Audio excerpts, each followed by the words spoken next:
Welcome back to video 4. This is the juicy part. How do you get the book deal?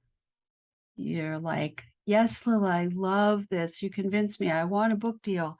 I want to get a book deal for my cool arty book. How do I do it?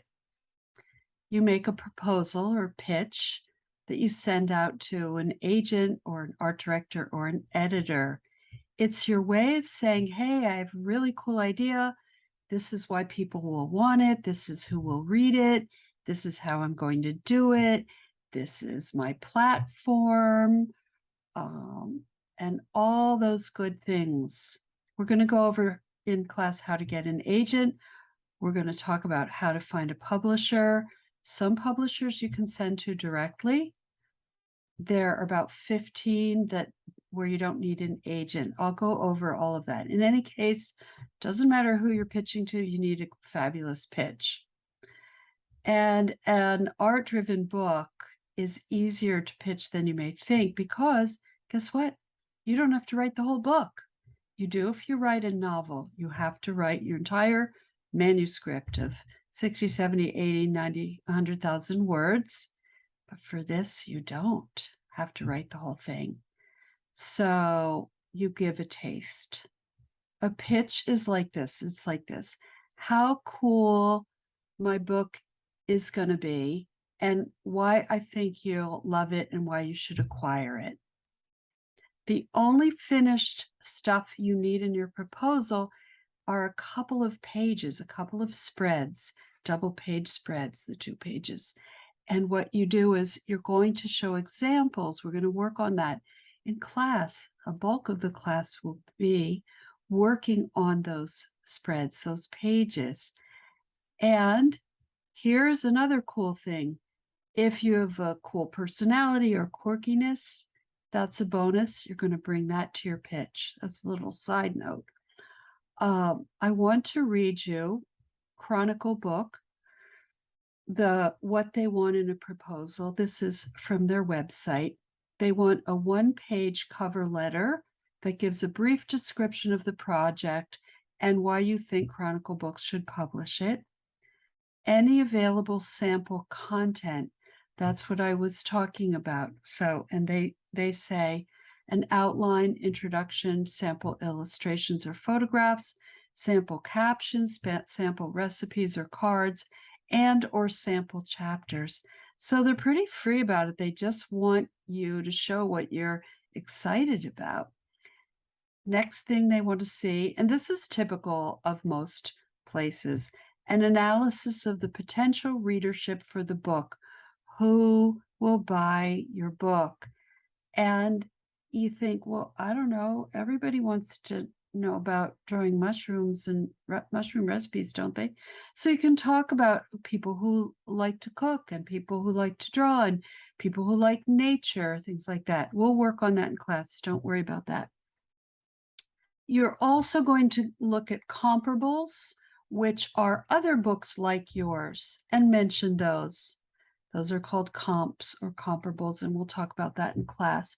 You're going to list a biography that includes any publishing credits or your credentials in the field as an author, illustrator, photographer, designer, whatever it is you are.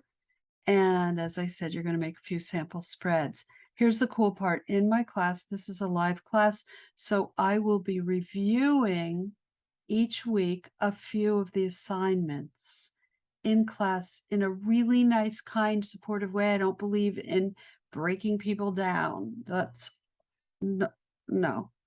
I'm supportive. I look for what's good, what you're doing right, and how it can teach others what to do in their work as well. So that's really, really cool. I love that part. That's a review every week in class from the assignment. I just want to say my teaching style, for those who haven't taken my classes, I understand overwhelm and procrastination, perfectionism. These can be part and parcel of the creative mind because you have high expectations. You can picture something brilliant and grand, and you can overwhelm because you get so many ideas. So perfectionism, procrastination, I get it. I make my course passion-based and fun to get you excited and interested. I'd like to inspire you. So, and then break things down into small bits to avoid overwhelm. I've figured my brain out, and I have two very lucrative businesses.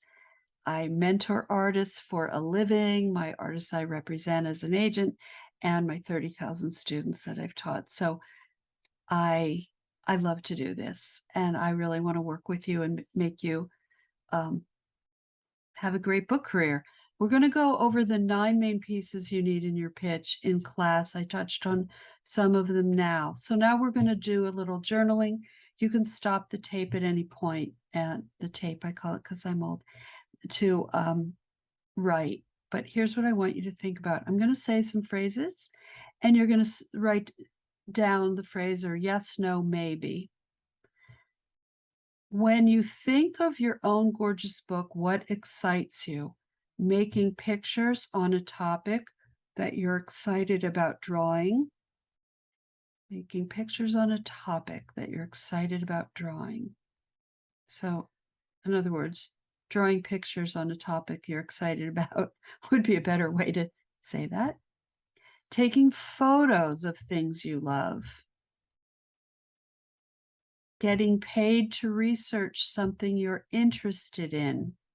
Does that excite you? Yes, no, maybe. Getting paid to research something you're interested in. Remember, we talked about research can simply be going to a vintage bookstore and getting an old book on mushrooms or whatever, sticking with the mushroom book idea.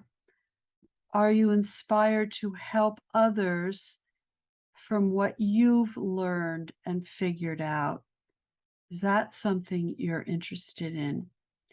Are you interested in teaching in book form? Maybe you've taught in real life, in a class, or online, and you want to take that knowledge and make it into a book form or supplement your online course with a book.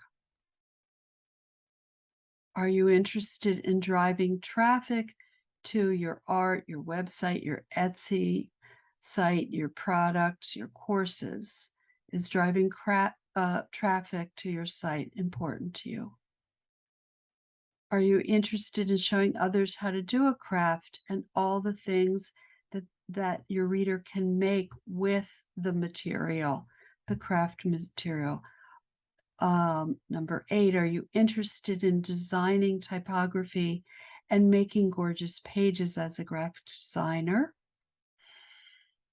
Number 9, bringing beauty to others. 10, helping others socially and emotionally. Number 11, advocating for something you want to change, something that you care about, that you want to illuminate, bring attention to. Number 12, getting paid to sit and make a book. How about that? I think that's a yes for everybody. In the next and last video in this series, we're going to discuss how I teach the course to get you excited, be focused and productive to make the best proposal you can. And so you have fun and crank out the best pitch you can for your book deal. So I'll see you next time.